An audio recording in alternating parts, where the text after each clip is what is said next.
Halo semuanya, selamat datang kembali di video analisa harian Euro USD bersama Mandana. Ini adalah analisa harian Euro USD pada hari ini tanggal 26 April 2023. Seperti biasa, jika teman-teman suka dengan videonya, teman-teman jangan lupa like dulu videonya, subscribe bagi yang belum subscribe, hidupkan lonceng dan di-share yang sekiranya memerlukan analisa harian di Euro USD pada hari ini. Sebelum saya mulai, disclaimer dulu seperti biasa yang ada di sini. Jadi semua hal yang saya berikan itu adalah bersifat edukasi dan tidak ada unsur paksaan untuk teman-teman semua ikut ke dalam analisanya ya.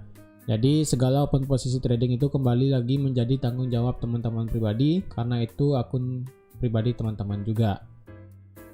Yang pada akhirnya kita itu inginkan adalah untuk bisa mendapatkan profit di Euro USD pada kesempatan kali ini. Intinya itu kita belajar bareng untuk menganalisa di Euro USD ya. Jadi seperti yang saya buat di hari kemarin ya, dan dimana kemarin itu ada saya buat untuk area demand selanjutnya, yaitu ada di harga 1.10.000 ya, yang dimana kita tahu bahwa ini merupakan supply awalnya kemudian berubah menjadi demand, dan ketika dia berubah menjadi demand, apa yang terjadi? Karena kemarin ada news perbankan, yang dimana news kemarin itu kita tidak ada sebenarnya apapun di kalender ekonomi ya, bahkan euro pun nggak ada, bahkan untuk dari segi USD itu sebenarnya beritanya jelek ya. Secara USD kemarin beritanya jelek, tetapi karena adanya berita sektor perbankan kemarin lagi, yaitu yang sudah saya bahas di analisa XAU USD nya ya kan, yaitu di First Republic dan juga di di UBS itu.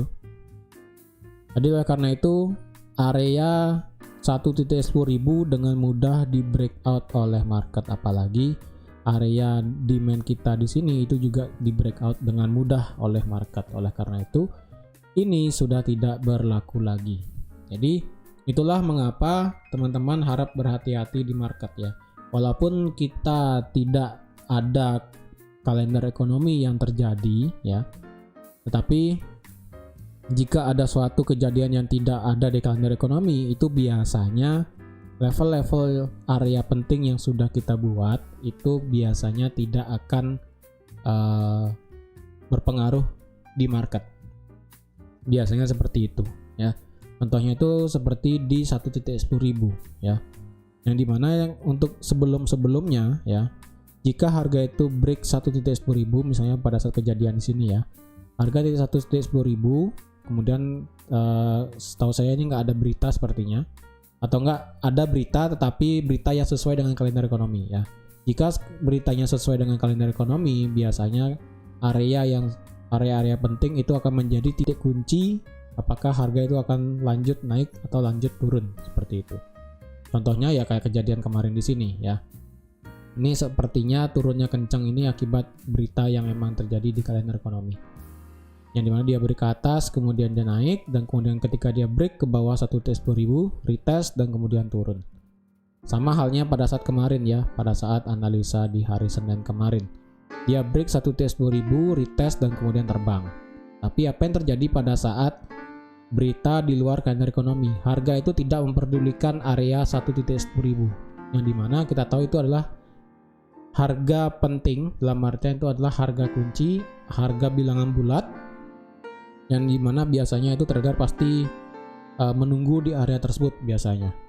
Tapi karena sekali lagi, karena ada berita tersebut, area-area penting, area dengan yang sudah kita gambarkan itu biasanya tidak akan berpengaruh terhadap market, karena market akan langsung bergerak sesuai dengan apa yang terjadi dengan beritanya.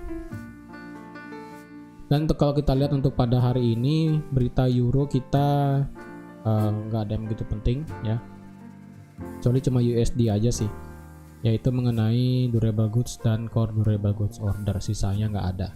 Terus bagaimana nih, apakah kita bisa open saat ini di Euro USD ya? Pertama, kalau kita nge-buy, kita sepertinya sudah tidak ada ya, kecuali permasalahannya adalah demand sekarang itu adalah di bawah ya. Untuk mencari area demand yang bagus, sebenarnya kita kembali lagi di bawah, yaitu di harga 9150. Ini baru kita bisa menjadi area demand yang bagus ya. Jadi kemarin itu harga ya, jika teman-teman lihat apakah berekspektasi teman-teman ini menjadi double top ya. Jika teman-teman berekspektasi ini menjadi double top ya, permasalahannya sih kalau dilihat itu topnya nggak sama ya, topnya nggak sama. Kalau kita lihat ini kan top tertingginya ada di 1.0757 ya, kemudian dia turun bawah, kemudian dia naik lagi kemarin, tapi naiknya ini sampai di berapa ini? 1.067. Nah, apakah ini disebut double top? Sebenarnya sih ini kurang tinggi ya. Ini harus setidaknya setara atau enggak ya, beda dikit lah, beda 1 atau 2 pip itu masih mending. Ini cukup jauh nih ya, dari 67 ke 76. Beda 9 pip itu cuma lumayan sih ya. Itu lumayan, cukup jauh itu. Oleh karena itu setidaknya ini bukan double top sih sebenarnya. Jadi tidak bisa dikategorikan sebagai double top sebenarnya. Tapi di sini kita bisa mengkategorikan ini sebagai bearish engulfing ya. Ini adalah contoh bearish engulfing yang bagus. Kenapa saya katakan bagus? Karena bearish engulfing di sini mengcover semua candle yang ada di sebelumnya ya. Contoh ini contoh engulfing yang bisa saya katakan 90% perfect yang ini ya, yang pada saat 14 April. 14 April ini merupakan engulfing yang 90% perfect. Lalu yang di sini tanggal 5 April kemarin di sini itu engulfing yang bisa saya katakan 50 atau 60% ya. 50-60% ya, sama kayak di sini. Ini dan ini itu sama engulfingnya kekuatannya. Sekitar 50-60%. Dan yang ini itu engulfing bisa saya katakan 80-90%, dan ini adalah engulfing 100% berdasarkan teorinya ya. Berdasarkan teorinya, tetapi next move-nya biasanya sih akan mengikuti candle tersebut biasanya. Tapi tidak menutup kemungkinan akan berbalik, karena sekali lagi kita tidak tahu kemana arah pergerakan market selanjutnya. Dan jika benar sesuai teori, seharusnya pada hari ini kita akan melihat penurunan cukup dalam sampai ke 9150 secara teori ya, karena di daily kita melihat adanya bearish engulfing yang full 100%, yang dimana secara ekor dia menutup semua, dan secara body dia menutup semua body, termasuk ekor bawah dia menutup ekor bawah. Jadi ini merupakan perfect engulfing 100%. Jadi biasanya secara teori hari ini akan terjadi penurunan di Euro USD ya.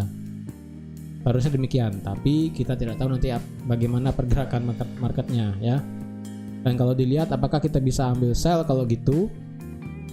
Kalau demikian, kalau kita ambil posisi sell sebenarnya di sini agak riskan, karena kembali lagi harga itu terjepit di angka 1.10.000 ya. Bahkan di time frame M30 pun kita tidak ada area supply di angka 1.10.000, yang ada itu di atas, yaitu di angka 1.0166 yang ada di sini. Tapi ini M30 sih sebenarnya sih nggak bagus banget sih sebenarnya ya. Tapi kalau teman-teman mau pakai silakan, tapi kalau saya pribadi sih enggak, karena saya lebih prefer at least 1 jam atau di 4 jam ya, karena itu merupakan area yang lebih bagus untuk ambil posisi sell. Walaupun di sini di 1 jam ini kita ada doji ya, kita ada doji di sini, yang dimana dojinya ini kemungkinan bisa terjadi untuk pembalikan arah. Jadi kalau teman-teman ingin ambil posisi sell nanti ya, terus untuk kalau kita lihat dulu ya, kita lihat dulu trend line ya. Ini trend line, ini saya lupa bahas trend line di sini ya. Kita pertama trend line dulu ya. Trend line di sini sudah di break ke bawah oleh market ya secara daily, yang dimana kita tahu bahwa trend line ini kemarin sudah intake 1 2 3 4 5 6 7 8 kali ya. 8 kali harga di trend line itu kena, dan harga itu selalu berada terbang ke atas trend line. Dan kemarin secara kebetulan juga harga close di bawah trend line secara daily ya. Mungkin tampilan di sini mungkin agak berbeda dengan di MetaTrader teman-teman semua. Untuk pastinya teman-teman bisa tarik garis trendline-nya yang dari tanggal 24 Maret ya. Silahkan open time frame daily. Kemudian tarik garis trendline dari tanggal 24 Maret dan hubungkan dengan di tanggal 3 April, kemudian di tanggal 10 April. Maka teman-teman akan mendapatkan trendline yang seperti ini. Dan jika memang benar kemarin itu close di bawah trendline, maka ini bisa kesempatan kita untuk short di Euro USD karena berhubungan juga di daily ada yang namanya bearish engulfing ya. Kita tunggu aja ya, walaupun overall ingat ya, overall kita masih dalam keadaan bullish trend. Market itu belum berubah trennya masih bisa naik. Oleh karena itu jika teman-teman ingin ngebuy bisa ngebuy yaitu di angka 9150. Tapi karena harga dari sini sampai sini itu adalah sideways ya, sideways marketnya sangat lebar sebanyak 84 pip jauhnya. Ya teman-teman kalau mau ambil kesempatan sell buy di antara kedua ini itu juga masih oke. Bagi teman-teman yang beranggapan bahwa adanya bearish engulfing di daily itu menjadi titik kunci ataupun sinyal akan adanya pembalikan arah cukup dalam, itu bisa dijadikan sebagai sinyal juga untuk sell-nya nanti. Ini saya turunkan ke time frame H1 karena di sini ada doji ya. Karena di sini ada doji dan di sini juga di time frame H1 itu ada resisten support become resistant biasa sih ya. Ini support become resistant biasa sebenarnya di sini. Sebenarnya sih nggak bagus, tapi kalau teman-teman mau pakai ya silahkan di sini bisa. Tetapi kalau yang ingin sell nanti di sini nggak usah terlalu jauh profitnya, nggak usah take profit tuh sampai ke bawah sini tuh nggak perlu ya. Cukup setidaknya at least teman-teman pasang 1:1 untuk stop lossnya. Stop lossnya itu teman-teman bisa taruh di atas swing tertinggi di sini yaitu sebanyak 45 pip. Berarti take profit teman-teman sama 1:1 ya, sebanyak 46 pip ya, berarti di harga sekarang ya, yaitu di angka 9760. Jadi bisa demikian untuk ambil posisi sellnya jika harga beneran naik ke atas ya. Tapi dengan consider bahwa ingat 1.10.000 itu masih menjadi area resisten saat ini ya. Ingat 1.10.000 itu menjadi area kunci. Sama halnya seperti di gold itu angka 2000, Euro USD angka kuncinya saat ini adalah di 1.10.000 ya. Harap berhati-hati. Untuk yang ingin ambil posisi buy ya udah tunggu ya teman-teman harga itu ke bawah ke sini ya. Di sini baru teman-teman bisa nanti ambil posisi buy lebih baik ya. Di sini lebih prefer untuk ambil posisi buy di sini. Dengan target ya 1:1, it's okay karena khawatirnya di daily tadi ya, di daily tadi itu kan ada bearish engulfing. Takutnya, khawatirnya adalah harga itu memang benar hari ini akan penurunannya cukup dalam ya. Mungkin aja dia bisa melewati 9150. Oleh karena itu harap berhati-hati juga karena walaupun kita buy di market dengan kondisi uptrend, tapi perlu dilihat juga apa yang terjadi di sebelumnya ya. Contohnya itu ya kita lihat market masih dalam kondisi uptrend.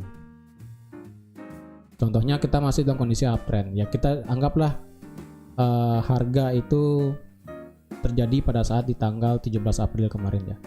Yang dimana di sini ada bearish engulfing yang powernya itu 80-90%. Ya kita kan tidak serta-merta harus ambil posisi buy setelah itu dong. Walaupun kita open sesuai trend ya, kita ngebuy di sini kan alasannya nggak ada. Jadi lebih baik turun aja sekalian di sini untuk ambil posisi buy di sini.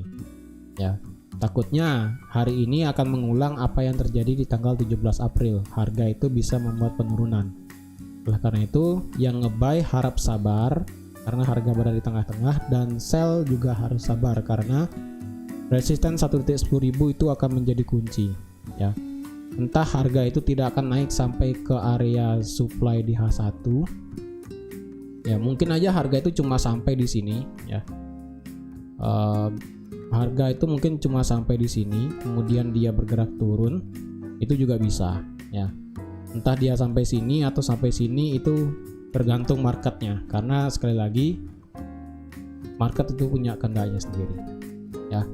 yang dimana kita cuma bisa menganalisa dan bisa memprediksi kemana arah pergerakannya market. Oke, jadi teman-teman sekian aja untuk analisa Euro USD pada hari ini. Terima kasih sudah menonton video ini sampai habis. Terima kasih juga sudah like, share, dan subscribe seperti biasa. Dan sampai jumpa lagi di analisa harian Euro USD berikutnya. Bye bye.